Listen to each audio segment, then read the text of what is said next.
Hey guys, I'm happy to introduce you to our new and unique SBPG, the Schmalz bin-picking gripper. What's so special about it? It has a small interference contour.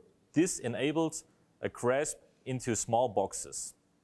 There's also a high-flow ejector on board, which enables the gripper to grip even porous workpieces. We also have the possibility to change the suction cup in the process. This exchange is possible in 2 to 3 seconds. What else is important to know about the bin-picking gripper? The housing is 3D printed. This means we have a pretty low dead weight. Beside the ejector, you can choose an external vacuum generation. This means you don't have the ejector on board. There's an option for a swiveling module. This module enables the gripper to get into the corners of the bin, and there's also a possibility for a quality check during the handling process.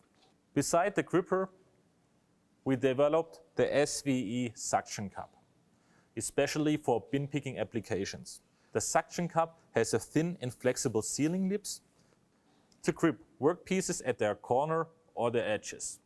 You could also grip freeform surfaces and complex shapes. For more information, visit schmalz.com.